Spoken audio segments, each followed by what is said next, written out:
ठीक है। नाजीवाद जो पढ़ा, उसके बाद फांसीवाद। फांसीवाद जो हम सबसे पहले पढ़े थे उसमें जो था मुसोलिनी का जो था जो वर्चस्व था, यानी उसी का प्रभाव की वजह से फांसीवाद का जो है उदय हुआ था। उसके बाद जो था नाजीवाद, नाजीवाद हिटलर के कारणों से जो है उदय हुआ था और काफ़ी हद तक सफल भी रहा। लेकिन जब हिटलर ने ही हमारा जो है द्वितीय विश्व युद्ध के जो है होने का कारण बना, और द्वितीय विश्व युद्ध होने का सबसे बड़ा जो है नाजीवाद ही माना जाता है। तो हम चलते हैं जो है द्वितीय विश्व युद्ध के कारणों पर और उसके विचार पर कि आखिर द्वितीय विश्व युद्ध के क्या कारण थे। हमें पता है कि जब प्रथम विश्व युद्ध की समाप्ति हुआ था तो संसार ने, सभी लोगों ने इसका स्वागत किया था। प्रथम विश्व युद्ध के समय लोगों ने इतनी कठिनाइयों का सामना करना पड़ा था कि लोग भविष्य में किसी और युद्ध की बात सोच भी नहीं सकते थे। वे सब अब एक अस्थायी शांति चाहते थे, परंतु शांति कुछ ही वर्षों तक रह सकी। 1939 में 1939 ईस्वी में परिस्थितियाँ ने ऐसा रूप धारण कर लिया कि द्वितीय महायुद्ध अनिवार्य लगने लगा। और इस संबंध में रॉबर्ट गेनिस ने लिखते हैं, एंडोवलकर का विचारधारा था कि निस्संदेह द्वितीय महायुद्ध का आरंभ सितंबर 1939 ईस्वी में हुआ, लेकिन यूरोपीय को महान शक्तियों में इसकी चर्चा और तैयारी पिछले 10 वर्ष से ही हो रही थी। यानी जैसे हालात पैदा हो रहे थे, लग रहा था कि जैसे वो लोग इसकी तैयारी कर रहे हों। द्वितीय युद्ध के जो कुछ कारण था, वो पहला कारण तो यही था कि वार्सल की अन्यायपूर्ण संधि। प्रथम महायुद्ध के अंत जर्मनी की पराजय और वार्सल की संधि के साथ ही हुआ था। वास्तव में इस संधि में द्वितीय विश्व युद्ध के बीच जो थी उपस्थिति थे। जर्मनी ने स्वच्छ इस संधि का स्वीकार नहीं किया, परंतु अतुल वह संधि उस पर थोप दी गई थी। इस संधि का आधार न्याय न होकर बदले की भावना थी। जर्मनी को यह बहुत बड़ी राशि युद्ध क्षतिपूर्ति के रूप में देनी पड़ी। उसकी सैन्य शक्ति को दुर्बल बना दिया गया। उसके अनेक प्रदेश तथा उपनिवेश उससे छीन ली गई। इसके अतिरिक्त पोलैंड के हित के लिए जर्मनी को 2 टुकड़ों में कर दिया गया। उसकी सारा जो सार था, घाटी को कोयला और क्षेत्रफल मित्र देशों का अधिकार हो गया। संधि के युद्ध अपराध की धारा थी जो जर्मनी के माथे पर कलंक थी, उसे धो डालने के लिए प्रत्येक जर्मन वासी ताबला था। ऐसी स्थिति में एक और युद्ध अनिवार्य था। वर्सल संधि और इटली की असंतुष्टि, यानी इससे क्या हुआ, इटली भी वर्सल की संधि से असंतुष्ट था। एंड जो लूट के जिस माल को पाने की आशा से उसने देश में भाग लिया था, यानी जिस लूट के सामान को पाने के लिए जो इसमें युद्ध में भाग लिया था, युद्ध के पश्चात उसे लूट का सामान न मिला और वार्सल की संधि उसकी समस्त आशाओं पर पानी सी फेर दी। प्रथम जो महायुद्ध में इटली ने 6 लाख सैनिक काम आए थे और उसे कहीं अधिक घायल भी हुए थे। यानी 6 लाख सैनिक जो है काम आए थे, जिनमें से बहुत से जो थे घायल भी हुए थे। इसके अतिरिक्त से लगभग $15 लाख की आर्थिक क्षति भी पहुँची थी। इस सारे बलिदानों के बदले उसे लूट के माल को जो हिस्सा उसको मिला वह उसकी आशाओं से बहुत ही कम था। इससे समस्त इटली में असंतोष फैल गया तथा निराश की लहर दौड़ पड़ी। ऐसी परिस्थितियों में इटली में फासिदावाद का उदय हुआ। मुसोलिनी ने इटली में सैनिक सरकार की स्थापना भी किया। मुसोलिनी युद्ध का पुजारी था। उसके लिए युद्ध जीवन तथा शांति मृत्यु थी। यानी उसके लिए युद्ध जो था जीवन था और शांति जो थी मृत्यु थी। इसलिए उसे आक्रमण करने की नीति का सहारा लिया और राष्ट्र के संघ के विरोध बावजूद एल्बेनिया तथा अल्बानिया पर अधिकार कर लिया। उसकी इन नीतियों से युद्ध की पृष्ठभूमि तैयार हो गया। यानी जो था द्वितीय विश्व युद्ध के लिए जो था ये जो मुसोलिनी थी उसी कूटनीति की वजह से, यानी फांसीवाद जो था, जो नीति थी उसके वजह जो से था द्वितीय विश्व युद्ध का कारण बना। जर्मनी में हिटलर का उदय, rising of Hitler of Germany. Versailles की संधि के कारण जर्मनी के लोगों में बहुत असंतोष फैला हुआ था। वाइमर गणराज्य की संधि के अपमान को न धो सका। हिटलर ने इस स्वर्ण अवसर का पुण्य लाभ उठाया। उसने प्रचार करना शुरू कर दिया। केवल वह था उसकी नाजी पार्टी ही जर्मनी के माथे पर उसे लगे कलंक को हटा सकती है और इसके गौरव को पुण्य स्थापित कर सकती है। परिणाम स्वरूप जर्मनी ने नाजी पार्टी बड़ी तीव्र गति से उन्नति करती चली गई और 1933 में हिटलर जर्मनी का चांसलर बन गया। सत्ता हाथ में आते ही उसने वर्सल की संधि को धज्जियां उड़ा दी। उसका कहना था कि छीने हुए प्रदेश को पुण्य प्राप्त परमात्मा की प्रार्थना करके अथवा राष्ट्र संघ में पवित्र विश्वास रखने से नहीं, अतुल सैनिक शक्ति से ही की जा सकती है। उसने जर्मनी में सैनिक शिक्षा अनिवार्य कर दी तथा राइमल प्रदेश और सैनिकीकरण आरंभ कर दिया। जब उसने जर्मनी पर लगा हुई युद्ध हर्जाना देने से इनकार कर दिया। उसका कहना था कि जीवित रहने के लिए युद्ध आवश्यक है। जो लड़ना नहीं चाहते उन्हें जीने का कोई भी अधिकार नहीं है। हिटलर की इस युद्ध नीतियों के कारण अंतर्राष्ट्रीय तनाव बढ़ा, जिसने तृतीय विश्व युद्ध को अनिवार्य ही बना डाला। उसके पश्चात क्या था, यूरोपीय राजनीति से अमेरिका के पृथक्करण, यानी प्रथम महायुद्ध के पश्चात अमेरिका यूरोप की राजनीति से विमुख हो गया था। यूरोपीय शक्ति ने इस बात का लाभ उठाया और वह अपनी मनमानी करने लग गई। उदाहरणतः फ्रांस जर्मनी के नुकसान पहुंचाता रहा और यूरोप का कोई देश कुछ न बोला। अमेरिका की यूरोपीय राजनीति से अलग होने के हिटलर ने पूरा लाभ उठाया। उसने राष्ट्र के संघ की आज्ञाओं को अवहेलना करना आरंभ कर दिया। इस प्रकार अमेरिका का यूरोपीय राजनीति से पृथक होना द्वितीय महायुद्ध का एक प्रमुख कारण भी बन गया। उसके पश्चात जब अंतर्राष्ट्रीय आर्थिक मंदी पड़ी, यानी 1929 ईस्वी में आर्थिक मंदी ने विश्व के प्रत्येक देश को अपना लपेट में ले लिया। इसके कारण यूरोप के प्रमुख देशों को भारी आर्थिक संकट का सामना करना पड़ा। उनके सामने कारखाने में तैयार माल को बेचने की समस्या थी। वह अपने माल के लिए कई मंडियों चाहते थे। अपने इस उद्देश्य को पूरा करने के लिए कुछ देशों को सरकारों ने बलपूर्वक बस्तियां प्राप्त करने की निर्माण कर दिया।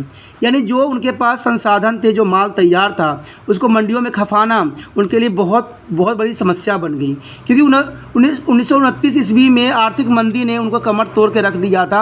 अब किसी के पास पैसा ही नहीं था जो वो सामान को खरीद सके, और यहाँ पर जो था बेरोजगारी अपनी चरम सीमा पे थी। ठीक है, हिटलर ने ऑस्ट्रिया तथा चेकोस्लोवाकिया आदि प्रदेशों पर अधिकार कर लिया है। इटली ने लमानिया और इथियोपिया को अपने अधिकार में ले लिया और जापान को मंचूरिया पर अधिकार कर लिया। इस सैनिक अभियान के कारण द्वितीय महायुद्ध का वातावरण तैयार हो गया, यानी चारों तरफ जो था अराजकता की एक नई माहौल तैयार हो गया। राष्ट्रीय भावना का उदय या नेशनल स्पिरिट, राष्ट्रीय भावना का उदय द्वितीय विश्व युद्ध का एक महत्वपूर्ण कारण बना। प्रथम महायुद्ध में हुई भारी विनाश के बाद विश्व के प्रमुख नेताओं ने इस बात पर बल दिया कि विश्व में स्थायी शांति की स्थापना के लिए अंतर्राष्ट्रीयवाद को प्रोत्साहन करना चाहिए। परंतु 1929 ईस्वी में आई विश्वव्यापी आर्थिक मंदी ने अंतर्राष्ट्रीय की भावना को जोश को ठंडा कर दिया और प्रत्येक देश ने अपने आर्थिक हितों की सुरक्षा के लिए संरक्षण की नीति अपना ली। इटली में मुसोलिनी और जर्मनी में हिटलर ने राष्ट्रवाद को बढ़ावा देने को सार्थक प्रयास किया। उन्होंने अपने देश के लोगों में अन्य देशों के लोगों के बारे में इतनी घृणा भर दी कि इसने सारे विश्व में युद्ध का वातावरण तैयार कर दिया। यानी जो इटली के मुसोलिनी थे और जर्मनी के हिटलर थे, इनके विचारधाराओं की वजह से जो यह था ये युद्ध प्रस्त हुआ, और ये युद्ध इतनी प्रस्त हुआ कि जो द्वितीय विश्व युद्ध के जो है आग में धकेल दिया। उसके पश्चात अल्पसंख्यकों की समस्या। अल्पसंख्यकों की समस्या का संबंध उन वर्गों से थी जिनका भाषा, धर्म, संस्कृति, बहुसंख्यक जनसंख्या के बिल्कुल भिन्न थी। 1919 ईस्वी में प्रथम विश्व युद्ध में पराजित देशों ने संधि करते समय उनके अनेक प्रदेशों को छीन लिया गया था। इन प्रदेशों को विभिन्न मित्र राष्ट्रों में बांट दिया गया था। इस कारण अल्पसंख्यकों की समस्या उत्पन्न हो गई। अमेरिका के राष्ट्रपति विल्सन ने आत्मनिर्णय के सिद्धांत, यानी आत्मनिर्णय के जो सिद्धांत के अनुसार अल्पसंख्यकों की समस्या का समाधान प्रस्तुत किया, परंतु इसे अनेक कारणों से लागू नहीं किया जा सका। राष्ट्रसंघ के इस समस्या का समाधान नहीं ढूंढ सका। इस अल्पसंख्यकों के हितों की रक्षा करने के बहाने ही हिटलर ने चेकोस्लोवाकिया यानी चेकोस्लोवाकिया पर, ऑस्ट्रिया तथा पोलैंड पर आक्रमण किए, और इस प्रकार जो है अल्पसंख्यकों की समस्या द्वितीय विश्व युद्ध का एक प्रमुख कारण भी बना दिया। यानी अल्पसंख्यकों की समस्या जो थी प्रथम विश्व युद्ध जो है द्वितीय विश्व युद्ध के सबसे बड़ा कारण बना, और ये कारण जो थी एक विनाशकारी रूप धारण कर लिया। उसके बाद है निःशस्त्रीकरण का असफलता, क्योंकि सभी देश चाहते थे कि शांतिपूर्ण जीवन व्यतीत किया जाए, इसलिए उन्होंने निःशस्त्रीकरण की भावना को उजागर किया। 1919 ईस्वी में वर्सल की संधि के अनुसार यह निश्चित हुआ था कि सभी राष्ट्र निःशस्त्रीकरण की नीति को पालन करेंगे। मित्र राष्ट्र में जर्मनी व उसके सहयोगी देशों जो प्रथम विश्व युद्ध में पराजित हुए थे, वे निःशस्त्रीकरण की शर्तों का कड़ाई से पालन करवाया जाएगा, पर दूसरे और स्वयं इस शर्त को मानने के लिए तैयार न थे। उन्होंने अपने शस्त्रों में वृद्धि करने का कार्य जारी रखा। राष्ट्रसंघ के अनेकों प्रयासों के बावजूद यूरोप के कोई भी विजय देश अपनी सेना को कम करने के तैयार नहीं था। परिणाम स्वरूप जब हिटलर सत्ता में आया तो उसने भी वर्सल की संधि की शर्तों को मानने से इनकार कर दिया, और उसने जर्मनी में सैनिक सेवा अनिवार्य कर दी और शस्त्रों का निर्माण कार्य तीव्र कर दिया। जर्मन के देखा देखी अन्य राष्ट्र ने भी ऐसा ही करना स्टार्ट कर दिया। परिणाम स्वरूप विभिन्न राष्ट्रों में शस्त्र निर्माण की ओर होड़ लग गई, और उसने द्वितीय विश्व युद्ध के अनिवार्य बनाने में कोई भी कसर नहीं छोड़ा। अगला जो है राष्ट्र संघ की निर्बलता यानी weakness of relation of the nation. राष्ट्र संघ की स्थापना 1920 ईस्वी में की गई थी। इसकी स्थापना युद्धों को रोकने तथा विश्व में शांति बनाए रखने के उद्देश्य से की गई थी, परंतु यह संस्था अपने इन उद्देश्यों को पूरा न कर सकी।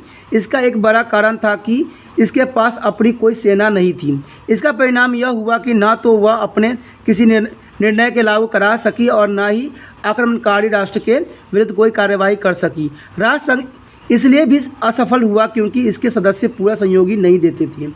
वास्तव में वह इसी अपनी जो है स्वार्थ सिद्ध का साधन बनाना चाहते थे। जब इटली के सिबोस्निया पर जर्मनी ने ऑस्ट्रिया और चेकोस्लोवाकिया पर तथा जापान के मंचूरिया पर अधिकार कर लिया तो राष्ट्र संघ के सदस्य कुछ न कर सके। इससे राष्ट्र संघ की निर्बलता का भंडा फूट गया और अन्य राष्ट्र का इस पर विश्वास जाता रहा, यानी जो विश्वास था बिल्कुल ही टूट गया। जब इन देशों को कब्जा होने से बचा नहीं सके तो कौन भी इन पे विश्वास करेगा। तो ये बातें जो थी उनकी जो है द्वितीय विश्व युद्ध के कारण में से एक माना जा सकता है। अपनी सुरक्षा के लिए युद्ध सामग्री को उत्पादन की ओर ध्यान देने लगे और इस प्रकार राष्ट्र संघ की निर्बलता द्वितीय विश्व युद्ध के महत्वपूर्ण कारण में से एक कारण बना। उसके बाद है जापान की साम्राज्यवादी नीति।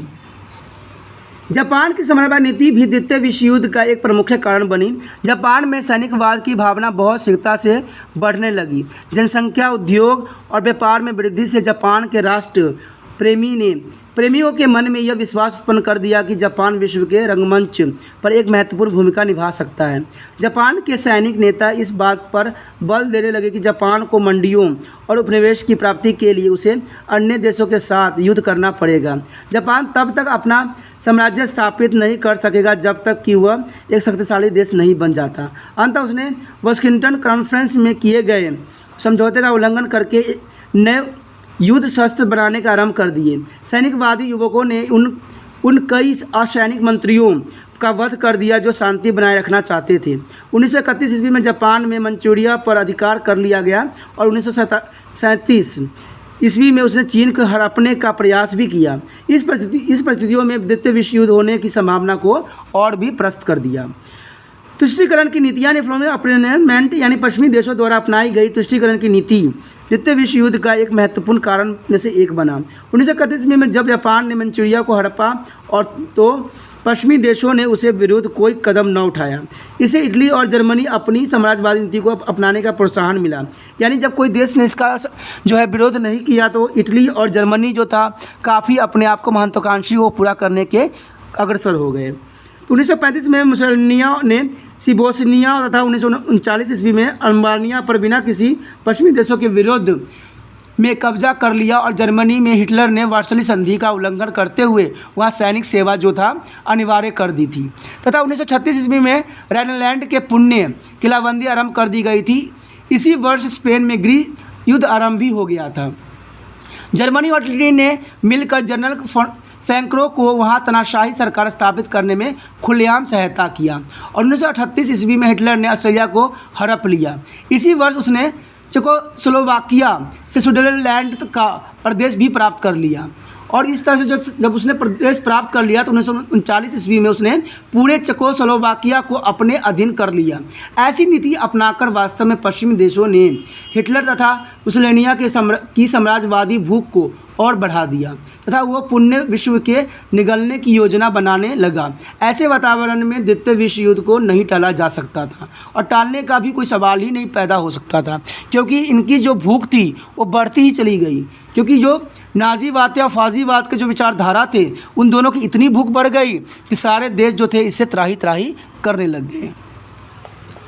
दो प्रतिनिधित्व सैनिक गुट का उदय।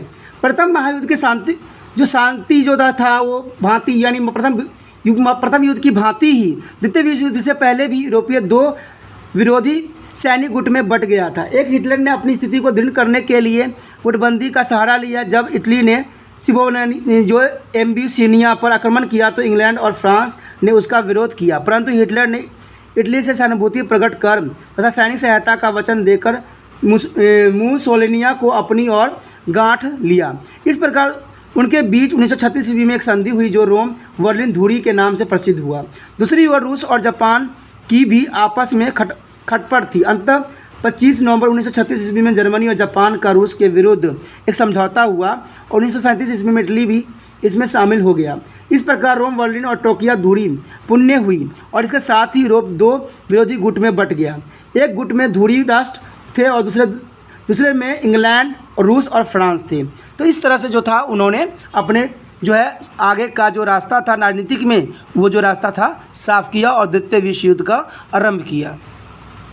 इसमें जो था द्वितीय विश्व युद्ध का तत्कालीन कारण क्या था, इसमें यही था कि हिटलर द्वारा पोलैंड पर आक्रमण द्वितीय विश्व युद्ध का तत्कालीन कारण बना। यानी पोलैंड पर जब आक्रमण उसने किया तो उसने डायरेक्ट जो था जो दूसरे विश्व युद्ध था उसके बिल्कुल ही मुंह को द्वार को खोल दिया। हिटलर ने पोलैंड को डेरिनिंस का प्रदेश जो प्रथम विश्व युद्ध के बाद जर्मनी से लेकर पोलैंड को दे दिया गया था वापस करने की मांग की। इसके साथ ही हिटलर ने यह धमकी भी दी कि पोलैंड को ऐसा न करने पर वह उस पर आक्रमण करने के लिए विवश हो जाएगा। इससे एक अंतर्राष्ट्रीय संकट उत्पन्न हो गया। अब ब्रिटेन और फ्रांस की सरकारों ने हिटलर का प्रतिरोध करने का निश्चय किया। उन्होंने यह घोषणा की कि यदि हिटलर ने पोलैंड पर आक्रमण किया तो पोलैंड की हर एक संभव सहायता करेंगे। इस कारण पोलैंड ने डेजिगन का प्रदेश जर्मनी के वापस करने से इनकार कर दिया। अंततः हिटलर ने 1 दिसंबर 1939 ईस्वी को पोलैंड पर आक्रमण कर दिया। ब्रिटेन तथा फ्रांस ने हिटलर को पोलैंड से अपनी सेनाएं शीघ्र वापस निकालने की चेतावनी दी। हिटलर ने इस चेतावनी को कोई परवाह न की। अंततः 3 दिसंबर 1939 ईस्वी को ब्रिटेन तथा फ्रांस ने हिटलर के विरुद्ध युद्ध की घोषणा करके द्वितीय विश्व युद्ध के श्रीगणेश कर दिया। सच तो यह है कि कुछ राष्ट्रों के स्वार्थ और भावनाओं के कारण एक ऐसा वातावरण उत्पन्न हो गया था कि सारा विश्व युद्ध में लपेट में आ गया। जो देश युद्ध नहीं चाहते थे अंत वो भी किसी न किसी तरह से इस फंस में फंस गए। वर्षों की संधि जर्मनी के लिए बड़ी ही अपमानजनक थी। अंततः वह इस अपमान का बदला लेना चाहते थे।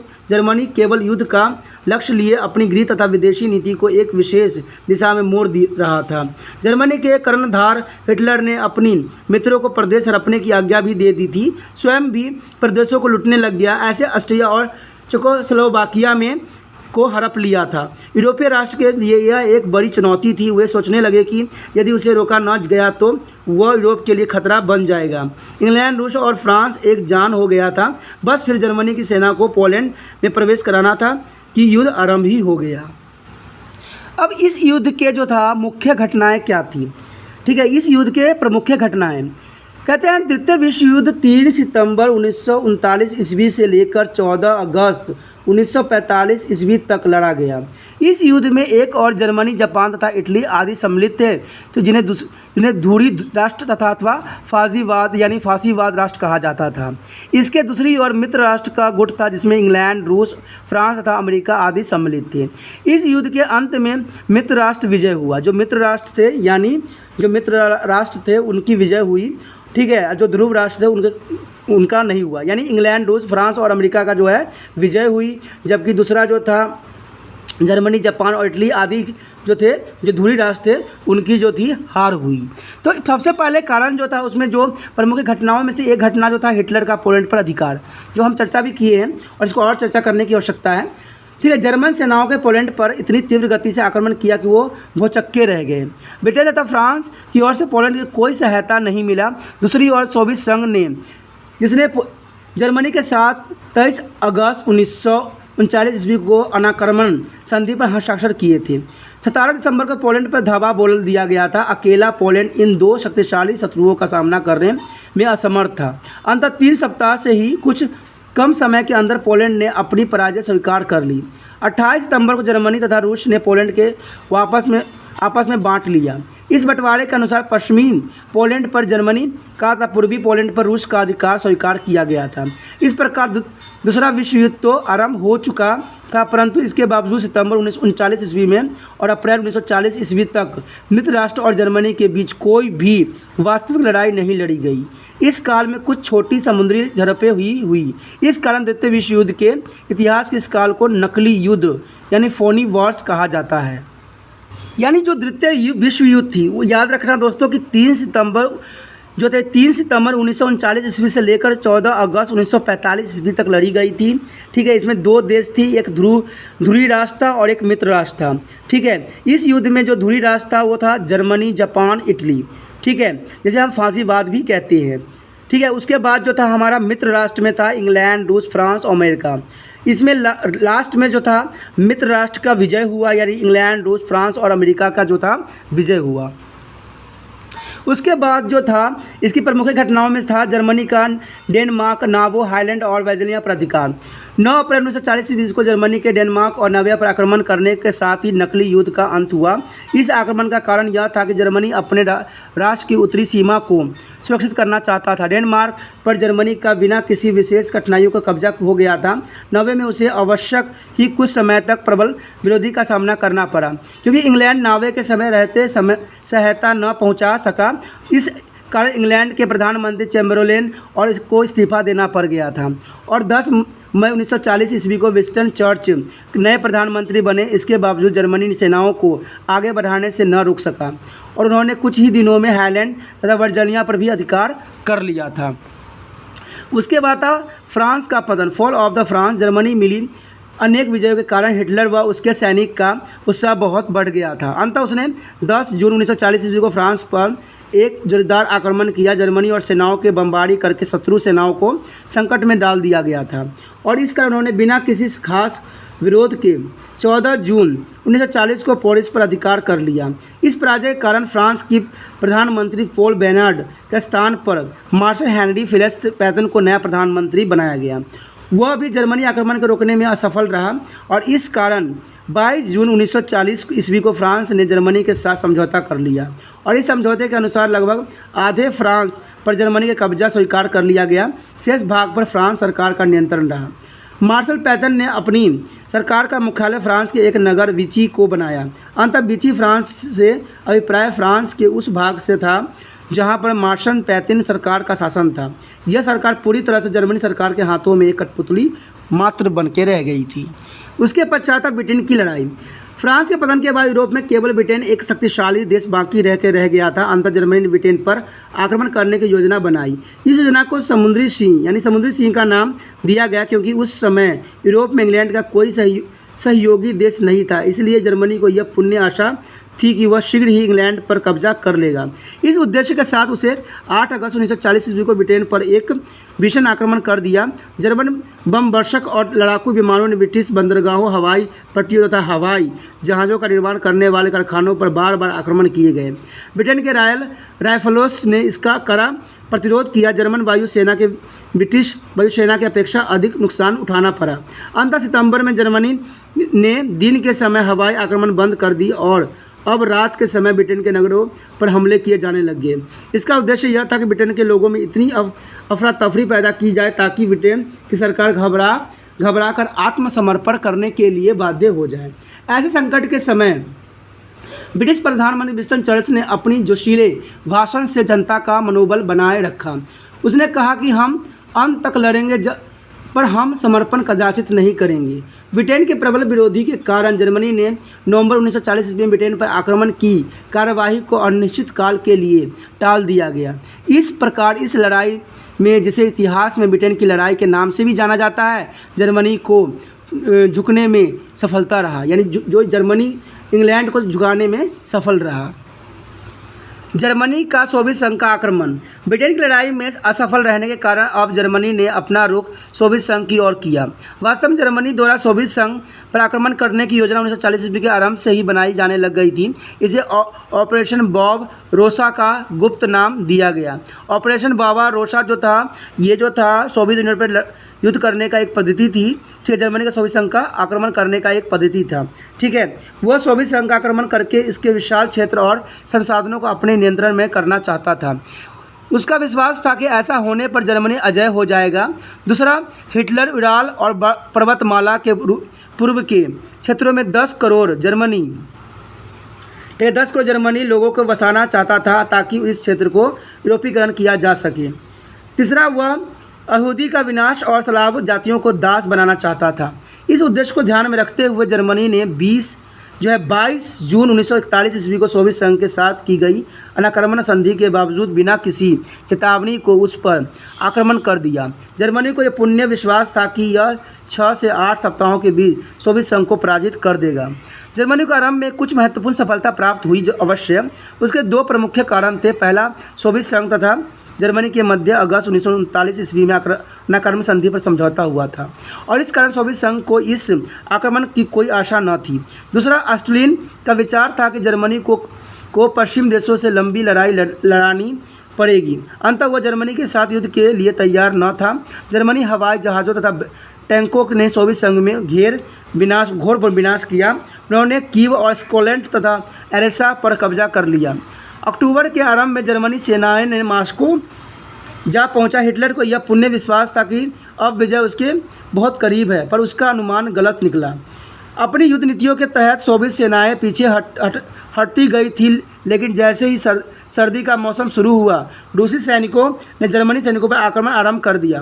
नवंबर के अंत तक तापमान गिरकर -40 तक पहुंच गया था। इस भयंकर ठंड के कारण जर्मनी सैनिकों को अनेकों कठिनाइयों का सामना करना पड़ा। जनवरी 1942 ईस्वी को रूसी सैनिकों ने जर्मनी सैनिकों को मॉस्को को खदेड़ दिया और इस प्रकार जर्मनी का ऑपरेशन बारबैरोसा असफल रहा। यानी जो कब्जा करने की जो नीति थी वो असफल हो गया। उसके पश्चात अमेरिका का युद्ध में शामिल होना, यानी USA entry into the war. 1939 ईस्वी में द्वितीय विश्व युद्ध के आरंभ होने पर संयुक्त राज्य अमेरिका ने तटस्थ रहने की घोषणा किया था, लेकिन अमेरिकी के राष्ट्रपति फ्रैंकलिन डी रूजवेल्ट ने ब्रिटेन तथा फ्रांस की तरह तुष्टीकरण की नीति अपनाई। इसके बावजूद अमेरिकी प्रशासन तथा वहाँ के लोगों की हमदर्दी मित्र राष्ट्र के प्रति थी। इसका कारण था कि अगर युद्ध में मित्र राष्ट्र को पराजय होती है तो उसकी अमेरिकी लोकतंत्र को भारी खतरा हो सकता है। 1940 ईस्वी में फ्रांस के पतन के बाद यह खतरा अधिक हो गया था। अमेरिका को यह विश्वास हो गया था कि अगर ब्रिटेन भी पराजित हो गया तो उसे भारी संकट का सामना करना पड़ सकता है। इसलिए युद्ध में प्रत्यक्ष रूप से भाग लिए बिना अमेरिका ने ब्रिटेन को पैसा दो और माल लो के आधार पर हथियार खरीदने की छूट दे दी। 1941 ईस्वी में जब ब्रिटेन को आर्थिक स्थिति बहुत खराब हो गई और वह अमेरिका के हथियारों और अन्य वस्तुओं के दाम चुका सकने की स्थिति में नहीं था, तो अमेरिका ने उधारी पट्टा प्रणाली को अपनाया। इसके अधीन कोई भी देश जिसकी रक्षा संयुक्त राष्ट्र अमेरिका के लिए महत्वपूर्ण हो, अमेरिका से उधार शस्त्र खरीद सकता था। अंततः वह ब्रिटेन को अमेरिका से भारी मात्रा में युद्ध सामग्री मिलाने लगी। कुछ समय पश्चात अमेरिका ने अपने यहाँ से ब्रिटेन जाने वाले जहाज़ों को जर्मनी आक्रमण से रक्षा भार भी उसने ऊपर ले लिया।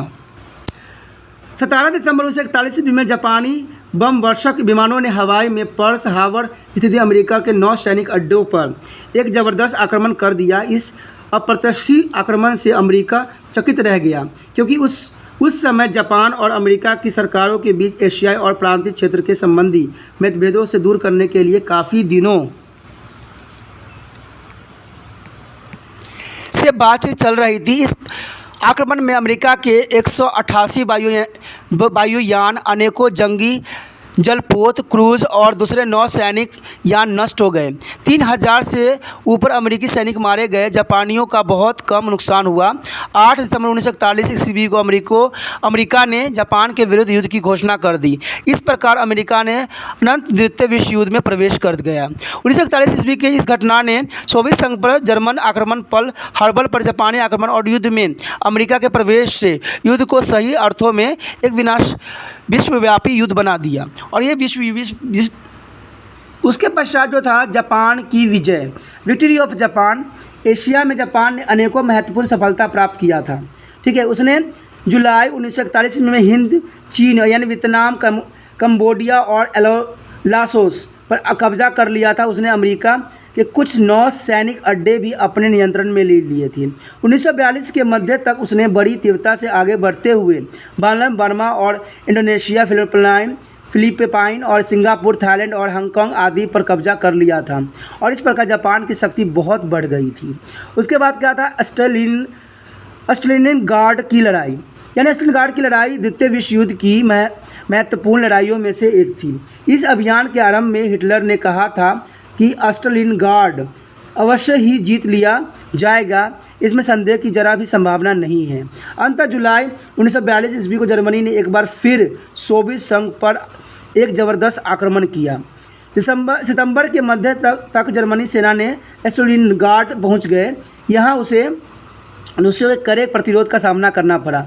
वास्तव में स्टालिनग्राड की सड़कें पर एक इंच भूमि के लिए लड़ाई लड़ी गई थी। 9 नवंबर के दिन हिटलर ने घोषणा की कि गार्ड पर उसका पुण्य अधिकार है, लेकिन शीघ्र ही रूसी सैनिकों ने जनरल ग्रोगरी जुकोवो को अधीन स्टुटगार्ट पर एक भीषण धावा बोला। उन्होंने जर्मनी सैनिकों को चोर और चारों ओर से घेर लिया। जर्मनी सैनिक के पास अब बाहर निकलने का कोई रास्ता शेष नहीं बचा। कड़ाके की सर्दी एवं खाद्य पदार्थों की कमी हो जाने के कारण जर्मनी सैनिकों को अनेकों कठिनाई का सामना करना पड़ा। 24 जनवरी 1943 ईस्वी को जर्मनी जनरल बॉन पाउलस ने अपनी सरकार को यह संदेश भेजा, बची हुई जर्मनी सेना में कोई 20,000 घायल हैं जिनकी देखभाल नहीं हो पा रही है। 20,000 सैनिकों को पाला मार चुका है, उसके पास शस्त्रों एवं खाद्य सामग्री के अभाव है। इन परिस्थितियों में उनके लिए युद्ध को जारी रखना अत्यंत कठिन था। अंततः 2 फरवरी 1943 ईस्वी को उसने लगभग 90,000 सैनिकों के साथ आत्मसमर्पण कर दिया। इस लड़ाई में जर्मनी के 3 लाख सैनिक मारे गए थे। इस भारी विनाश के कारण जर्मनी सेना का साहस टूट तथा यह लड़ाई हिटलर को पराजय के लिए पहला बड़ा कदम सिद्ध हुआ। यानी आप कह सकते हो कि इस भारी विनाश के कारण जर्मनी सेना का साहस बिल्कुल ही टूट गया और यह लड़ाई हिटलर के पराजय के लिए पहला बड़ा कदम सिद्ध हुआ। उसके बाद था उत्तरी अफ्रीका की लड़ाई। उत्तरी अफ्रीका में सर्वप्रथम इटली ने जून 1941 ईस्वी में ब्रिटेन सोमालीलैंड तथा सूडान पर आक्रमण करके उन पर अपना कब्जा कर लिया था। तब पश्चात वहाँ के लिए मित्रों की ओर बढ़ने लगा। यानी जो तब पश्चात वो क्या किया, मित्र की ओर बढ़ने लगा। परंतु दिसंबर 1941 ईस्वी तक ब्रिटेन ने इटली द्वारा छीने गए न केवल अपनी उपनिवेश वापस ले लिया, अतुल इटली के अधीन उपनिवेश को भी छीन लिया। इसमें से केवल लीबिया ही इटली के पास शेष बच गया था। फरवरी 1941 ईस्वी में इटली की सहायता के लिए जर्मनी सेना भी वहां पहुंच गया।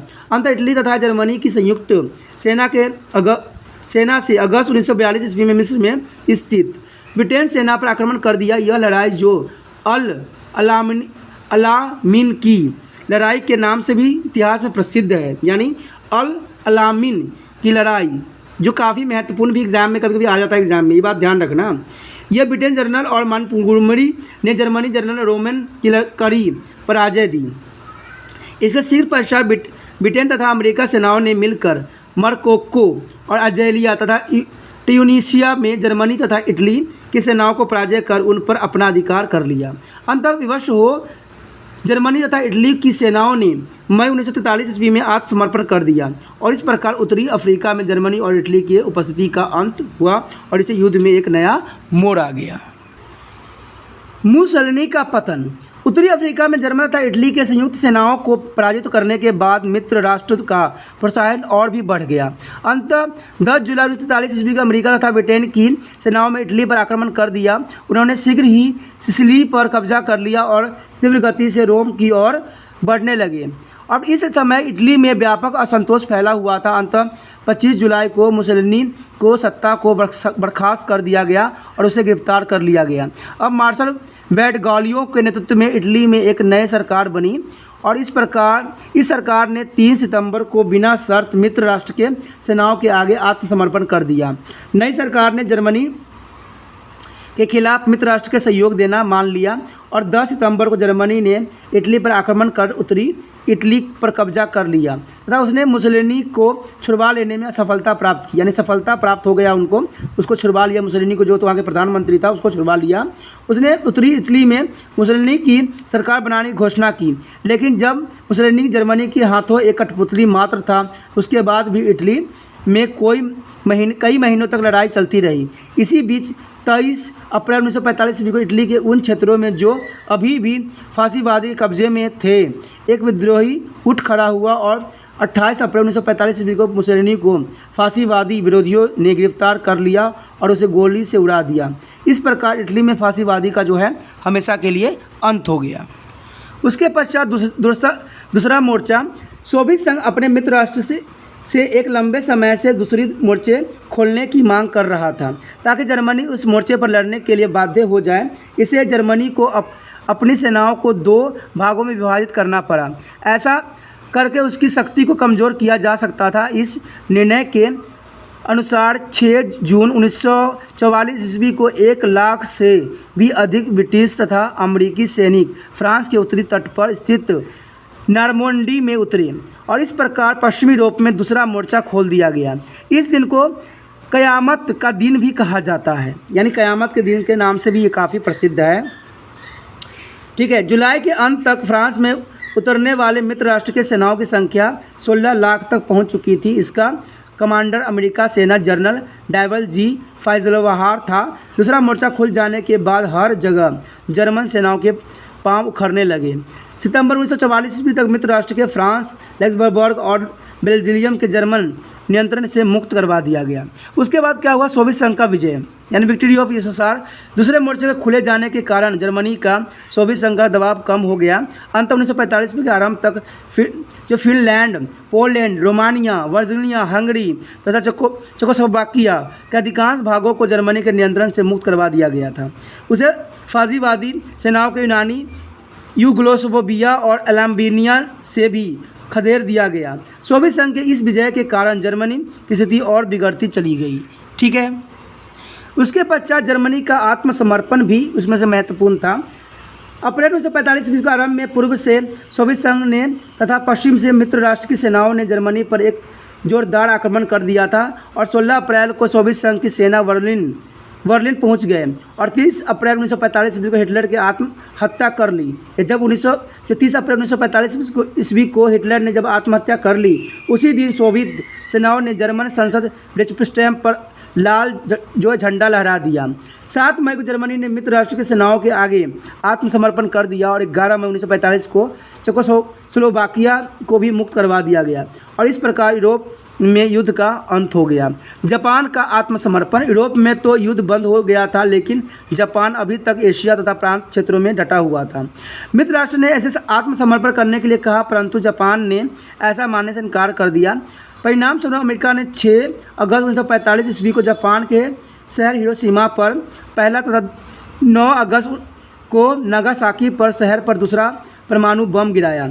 इन दोनों बमों के कारण जहां जापान के ये दोनों नगर संपूर्ण नष्ट हो गए, वहाँ 3,20,000 से भी अधिक लोगों को अपनी जान से हाथ धोना पड़ा और इस भयानक विनाश को देखते हुए जापान के सम्राट हिरोशितो ने 14 अगस्त 1945 ईस्वी को आत्मसमर्पण करने की घोषणा कर दी। वास्तविक समर्पण का कार्य 20 सितंबर 1945 ईस्वी को हुआ। इस प्रकार द्वितीय विश्व युद्ध का अंत हो गया।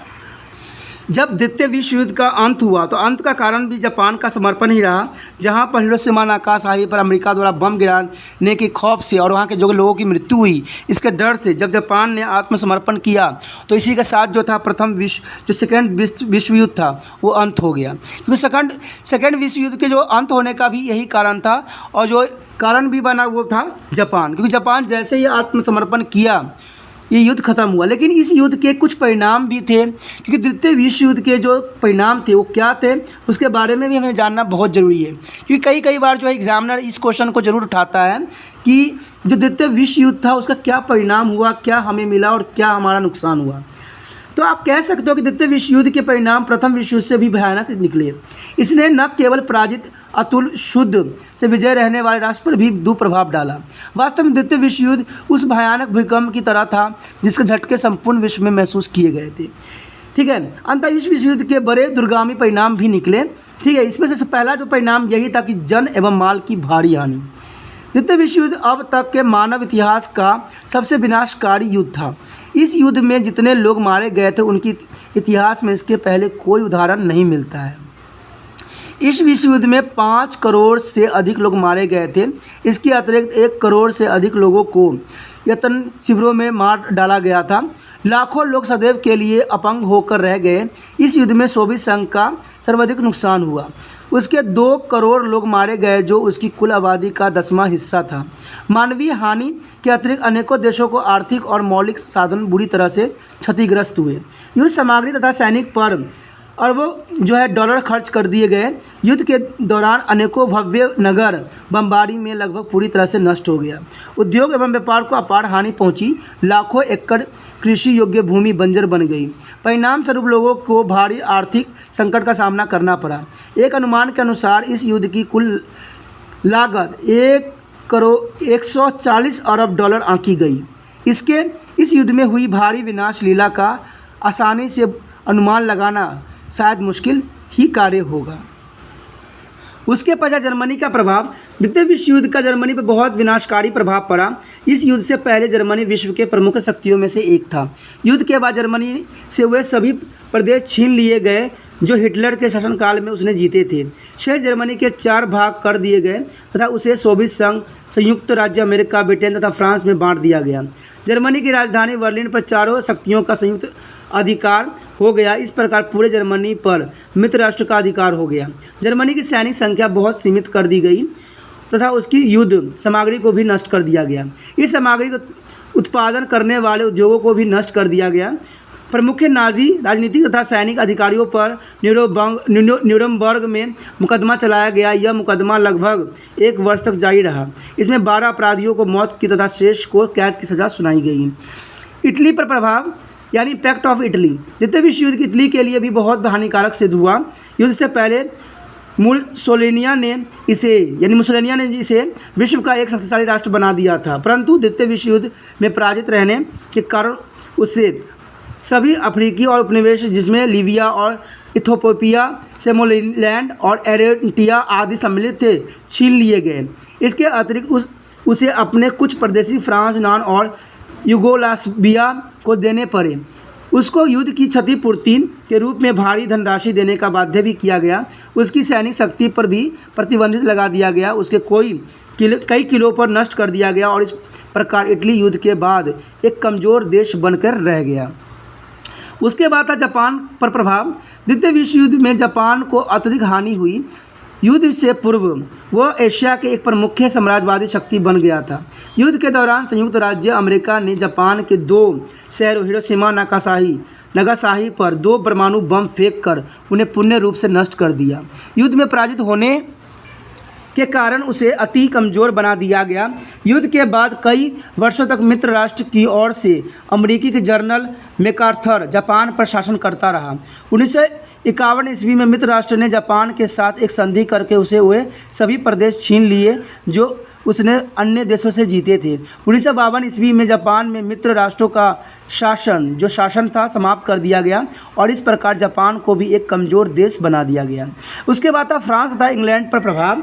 द्वितीय विश्व युद्ध से पहले फ्रांस तथा इंग्लैंड काफ़ी शक्तिशाली देश थे। अंतर्राष्ट्रीय क्षेत्र में उनका बहुत सम्मान था। द्वितीय विश्व युद्ध में ये दोनों विजय हुए थे, लेकिन युद्ध के दौरान इन देशों को भारी नुकसान भी उठाना पड़ा। उनके अनेक नगर एवं औद्योगिक केंद्र नष्ट हो गए। ठीक है, लाखों लोगों की मृत्यु हो गई तथा कई लाख अन्य घायल भी हो गए। इस कारण उनकी आर्थिक स्थिति को भारी धक्का लगा। परिणाम स्वरूप विश्व युद्ध के बाद इन देशों का विश्व पर पहला जैसा दबदबा जो था नहीं रह गया। उसके बाद था संयुक्त राज्य अमेरिका का विश्व की महान शक्तियों के रूप में उत्थान। यानी द्वितीय विश्व युद्ध के परिणाम स्वरूप संयुक्त राज्य अमेरिका का विश्व की सबसे महान शक्ति के रूप में उत्थान हुआ। मित्र राष्ट्र के विजय में उसका असाधारण व अद्वितीय योगदान था। उसके द्वारा किए गए परमाणु बमों के प्रयोग ने उसका विश्व में सर्वोच्च सैनिक शक्ति होने का प्रमाण दिया था।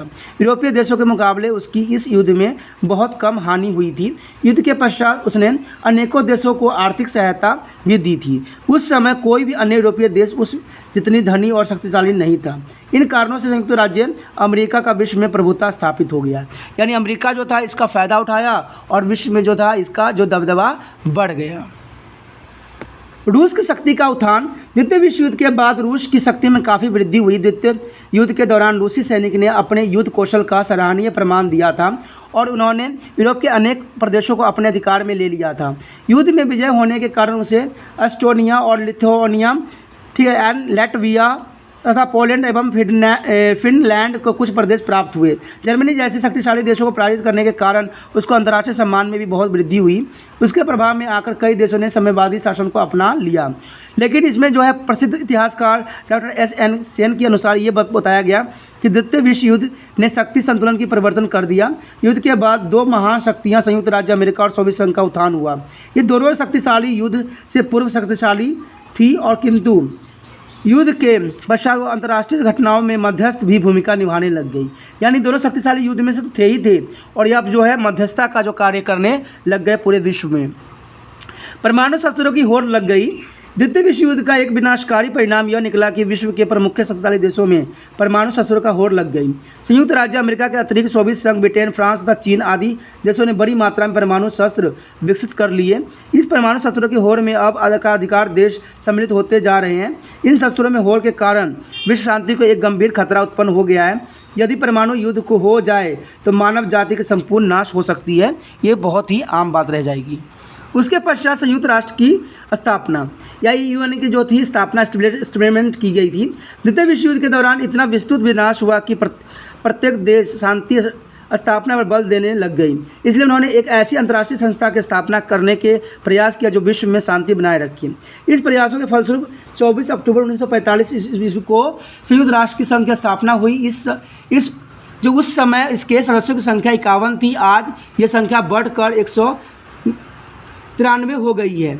दक्षिण सुडान संयुक्त राज्य संघ का 2011 ईस्वी से आज जो है इसका सदस्य की संख्या जो है 2011 के रिगार्डिंग जो है 193वां सदस्य बना है। इसे संयुक्त राज्य संघ के विश्व में बढ़ते हुए महत्व का अनुमान लगाया जा सकता है। निस्संदेह आज भी संयुक्त राष्ट्र संघ विश्व शांति तथा मानव जाति की सेवा में अपना बहुमूल्य योगदान दे रहा है। उसके बाद है पूर्वी देशों में राष्ट्रीय आंदोलन। यानी द्वितीय विश्व युद्ध ने पूर्वी देशों को बहुत प्रभावित किया और इस युद्ध के पश्चात इन देशों में बसने वाले लोगों को राष्ट्रीय भावना एक आंदोलन का रूप धारण कर ली। उन्होंने इस शासन प्रणाली जिनके अनुसार पश्चिमी शक्ति उन पर शासन करती थी को मानने से इनकार कर दिया। अब वे पूर्ण स्वतंत्र अथवा औपनिवेशिक अधिराज्य की मांग करने लगे। इस राष्ट्रीय आंदोलन से भारत, अरब, सूडान, मिस्र, लीबिया, सीरिया, ईरान तथा बर्मा आदि विभिन्न देशों विशेष रूप से प्रभावित हुए। ऐतिहासिक तथ्य से यह ज्ञात होता है कि 1960 ईस्वी के लगभग एशिया तथा अफ्रीका को बहुत से देश स्वतंत्र हो गए थे। संयुक्त राष्ट्र की महासभा के कुल सदस्यों में से आधी सदस्य संख्या इन देशों की ही थी। उसके पश्चात यूरोप के महत्व में कमी। यद्यपि प्रथम विश्व युद्ध के दौरान ही यूरोप का महत्व कम होना आरंभ हो गया, परंतु आगामी 20 वर्ष का आर्थिक संकट भी उसके महत्व के लिए बहुत हानिकारक सिद्ध हुए। फिर भी द्वितीय विश्व युद्ध के आरंभ होने तक यूरोपीय संसार की राजनीति का केंद्र बना रहा। यूरोपीय में होने वाले निर्णय का प्रभाव विश्व के सुदूर देशों पर भी निरंतर पड़ता रहा है। द्वितीय महायुद्ध के पश्चात स्थिति में परिवर्तन आ गया है। बहुत से देशों की सरकारों ने स्वयं को असमर्थ समझते हुए अपनी जिम्मेदारी अमेरिका अथवा रूस को सौंपनी आरंभ कर दी। वे दूसरे अथवा तीसरे दर्जे की शक्ति बन के रह गए। इसी के साथ जो है हमारा चैप्टर बहुत ही प्यारे तरह से ख़त्म हुआ है। बहुत मज़े से जो है हमने इसको किया है। ठीक है, अगर आपको अच्छा लगा, आपको समझ में आया है तो लाइक, शेयर, सब्सक्राइब जरूर कीजिए। और एक बात जो बहुत इंपॉर्टेंट रहती है वो ये है कि अपने दोस्तों से शेयर कीजिए। ठीक है, जो कॉलेज के बच्चे हैं उनसे शेयर कीजिए, अपने ग्रुप में लगाइए। इससे क्या होगा, उनको भी इसका फ़ायदा मिलेगा। क्योंकि खुद ही फ़ायदा उठा लेना और दूसरे को हेल्प ना करना ये परम धर्म नहीं रहेगा। जैसे कि आपको पता है कि नाजियाबाद उसमें हमने पढ़ा था और द्वितीय विश्व युद्ध के कारणों में भी पढ़ा है कि अपना फ़ायदा हमें नहीं देखना चाहिए, हमें दूसरे को भी फ़ायदा पहुंचाना चाहिए। यही मानव का परम धर्म है। ठीक है दोस्तों, अगर अच्छा लगा है तो शेयर, सब्सक्राइब और बच्चों के साथ ज़रूर इसके लिंक को बांटिए। इससे आपको भी फ़ायदा होगा और उन बच्चों का भी होगा जिनको इसकी आवश्यकता है। अपना ध्यान रखना। आपने जो त्रिपान स्टडी सेंटर के साथ समय व्यतीत किया इसके लिए धन्यवाद। आप इसी तरह से बने रहिए। ओके दोस्तों, बाय।